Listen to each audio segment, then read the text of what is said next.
It's not often we get insight into how the Pokemon world is actually organized and governed. We get some rare allusions to it with the role of Gidas, La Primera and Paldea, and there is the role of Team Plasma in Unova, which can be seen as a sort of political movement for the freedom of Pokemon, if you will. Even if that's not Ghetsis' endgame, but that's really about it. Legends Arceus plays with the idea of a political foundation on very rare occasions too, but because it's set in the past, it's hard to really recognize it as anything more than the founding of modern Sinnoh in its most basic form. And now we have Legends EA, and I have to say, it surprises me a ton, but this game has serious undertones and themes hinting at what the political climate of Lumiose City is really like. Never before have we gone so deep into what the human population wants, what they value, and what sociological issues they deal with and how different people view this in different ways. I mean, it feels crazy to say for a Pokemon game, but there is definitely a sort of tone to it that Pokemon are not all they're shaped up to be. I suspect every Pokemon fan at one point in their life thought, what if Pokemon were real? And Legends EA actually does a decent job of answering what that would realistically be like through the lens of the current Lumiose City and what's happening there in recent times. And just so we're all on the same page, here's what that is. Following the events of X and Y, living in Lumiose City became significantly less popular. It's understandable. Not only did the events back then reveal Team Flare had an entire hideout underneath the city, the ultimate weapon was also fired not too far away, so it makes sense that people didn't feel safe in Lumiose City anymore. I could even understand them leaving Kalos altogether. Then again, most Pokemon regions have suffered events like this, so good luck finding an actually safe region in the Pokemon world. In the hopes of getting new people to move in, the mayor came up with a redevelopment program to make Lumiose City a perfect home for people and Pokemon. Side note, but despite being the only actual political figure to seemingly exist in Lumiose City, the mayor is actually never seen or revealed. We know through dialogue that he's male, but that's all we know. Initially, the mayor's plan was to recruit local businesses to do this renovation and make it a true by the people for the people project, but immediately he ran into issues. No businesses were willing to do this. This is the first sign of something we see a lot throughout the game. Residents not being so happy with the prevalence of Pokemon as the figures in charge think they will be. But does that change their vision? Not at all. This is perfectly highlighted by the mayor's next move. Instead of seeing the signs that people don't actually want this, he instead appoints Quazardico Inc. to do it. And while it is clear throughout the story that the people there have their heart in the right place, they're also definitely what we can consider upper class or part of the same elite. Quazardico CEO Jet outright confirms to us that the plans of the mayor caused great concern among not just the residents, but also the people outside of Lumiose City. And that's a very interesting point, because, remember, the idea was to draw new people in. So not only did this plan alienate the current residents of Lumiose City, there is also the suggestion that it may not have even achieved its goal of bringing new people back. Despite that though, the process continued. Vinny came to know AZ and introduced him to Jet, and Quazardico renovated the Prism Tower, which is presumably at which point Clement's gym is moved from the city, explaining his absence. We don't know exactly at which point the initial 6 wild zones are established, but since most people do not seem entirely used to them yet, plus we know that they can be established in no time, as happens throughout the story, I would wager they haven't been around for too long prior to our character arriving in Lumiose City for their vacation. And as we traverse through the city and speak to its residents, it becomes all the more clear that there's a big societal divide in Lumiose City. On one hand, you seem to have the believers. The mayor, Quazardico, and most people in charge in general seem to believe the wild zones are the answer to restoring Lumiose City's former glory. However, among their, let's call it lesser ranked employees, you can see more doubt. Tawny or Urbane express some doubt whether they are a good idea, and Mabel may be in a pretty powerful position as director of the Pokemon Research Lab, but especially early on, she is pretty firmly against it. I mean, her first words are calling the mayor a dimwit and calling his urban redevelopment program ridiculous. Now, her actual opinion is more nuanced, more on that later, but this sentiment is one that is widely shared throughout the city.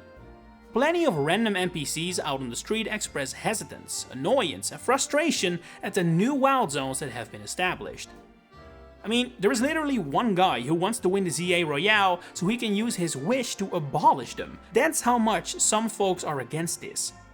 It even culminates in a protest from the Lumiose safety group, who started getting quite unfriendly with Jet, forcing the player and Corbeau to step in and protect her. If this doesn't show how much some residents resent the plans of the mayor and the wild zones, I don't know what does. Also noteworthy is that one of the people here calls it a rumor that Quazardico is behind the Pokemon coming here, which is dismissed by Tony or Urbane, but while that technically is correct, the Pokemon came because of the mega energy Prism Tower radiates, so there's also some truth in that. Quazardico makes the holo borders that divide the wild zones, and from what we can tell, the locations that have been picked are not always the smartest. Throughout the story, several streets become wild zones, to the point cafes and other establishments are now located within such a wild zone. I mean, there is no way Café Bataille is getting many customers nowadays. There's an Alpha Houndoom sleeping right outside the door. Another perfect example is the side quest Sableye in the Cemetery. What was originally meant as a cemetery for people, where those who have lost a loved one can come to mourn, has now been turned into a wild zone. You could visit your loved ones here and come across an Alpha Ghastly or Honedge eager to make you join them. It highlights perfectly how random and uncontrolled the placement of these wild zones feels. And make no mistake, this is no meta commentary on Game Freak or anything, this is by design. Too many NPCs and characters complain about it. This was done deliberately to show how short-sighted and self-centered the plans of the mayor and by extent Quazardico are. They believe they know what's right for the people, but all the evidence shows that they don't. I mean, there is even some evidence to suggest this is all partly a cover-up, part of trying to hide how dangerous Prism Tower is slowly becoming and to what extent they're losing control. So, throughout the game we battle against rogue mega evolutions, which I'm sure you picked up on, but it's easy to forget the wider population knows very little about this. Team MZ shuts down the rogue mega evolutions before they start trouble, before they do things that might alert folks something is amiss. And did you notice? Throughout the game, several locations where we fight rogue mega evolutions shortly after become wild zones. The site of the Mega Victory Bell fight? It becomes Wild Zone 18. Venusaur becomes 19. Absol, the first one, becomes 11, and the most egregious one is probably Mega Slowbro, which later becomes Wild Zone 12, the snowy one that becomes basically unlivable for anyone but the ice Pokemon calling it home. It suggests that it's actually the immense mega energy from these rogue mega evolutions that draw these Pokemon to this location, forcing Quazardico to make it a wild zone whether they want to or not. After all, they can't exactly tell the truth to the people, or they'd be forced to admit what's going on with Prism Tower. So to some extent, there must be internal knowledge from at least Quazardico that they might be going a little overboard. Don't get me wrong though, they're definitely not off the hook, even if part of this is unintentional. Like I said, Mabel repeatedly complains about the mayor adding another wild zone that he didn't think through longer than 5 minutes, and that is far from only her opinion or that of random NPCs on the street. While doing jobs for the Rust Syndicate, we experience firsthand how people struggle with the increased Pokemon populace. I'm sure you picked up on how the quests here play with how you assume these troublemakers are innocent people, since the Rust Syndicate is this shady mob after all, but the reality is that they're all Pokemon. Ghosts hunting abandoned buildings, the presence of mega crystals in the sewers, it's all a result of the plans of the mayor. And it's clear Corbeau and his organization stand on the side of the people here, even if their view is more nuanced. I've used the word before, nuanced, when talking about Mabel, and that's also something that's interesting here. It seems like genuinely almost everyone in Lumiose City has an opinion on how the city is run and where it is going. The only difference is that some characters we get to know better, while others we don't. We only see them say one sentence. So that allows us to learn that, for example, Corbeau is quite hesitant about the whole idea, but is willing to see it through. Ivor is actually against what's happening in the city, and plans to use the ZA Royale wish to abolish it, but not because he hates Pokemon. He believes the wild zones keep human and Pokemon too separated, which is also a fair point. After all, the current situation in the game isn't harmonious at all. It's here live the people and some random fledgling, and here live the Pokemon, in separated, gated areas. That isn't balanced, that's just forcing your house to become the breeding ground for a Pyroar harem. And Mabel's opinion, to expand on that, is that it's all well and good that more Pokemon are moving in, but that the way it's currently happening is short-sighted and not good for people or Pokemon, similar to how Corbeau views it really. I mean, he even says at one point, and I quote, that Quazardico's holotech does a pretty good job of keeping Pokemon out of humans' way. And while he says it like it's a compliment, it also implies Quazardico's holotech isn't perfect. And we see this on several occasions, as for example the roofs are populated with Pokemon of a strength and danger level more appropriate to wild zones, like Dratini, Scraggy and Hawlucha. Hell, you've got Delibird and Larvitar living in and out of wild zones. That says enough about how Quazardico isn't completely in control of the situation.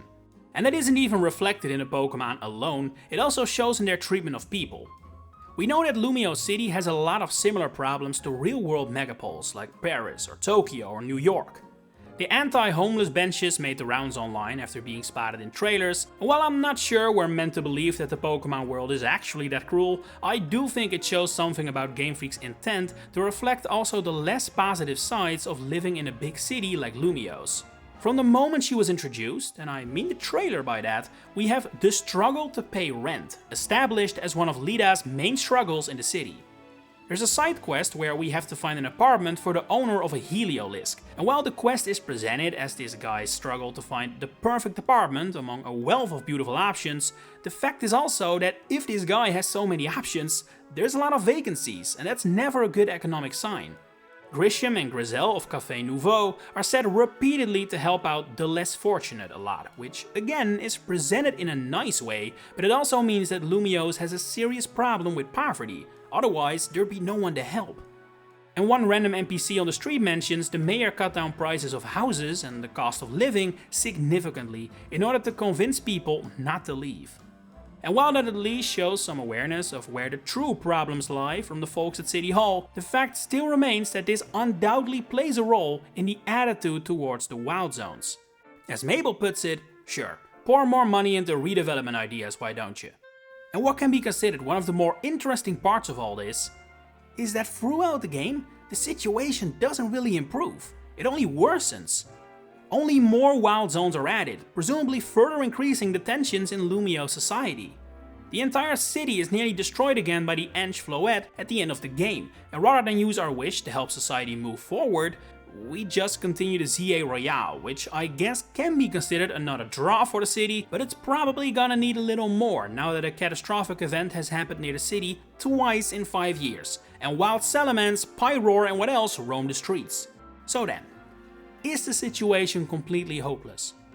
Well, that's hard to say. I think it is safe to conclude from what we see in the game that the current situation is not sustainable.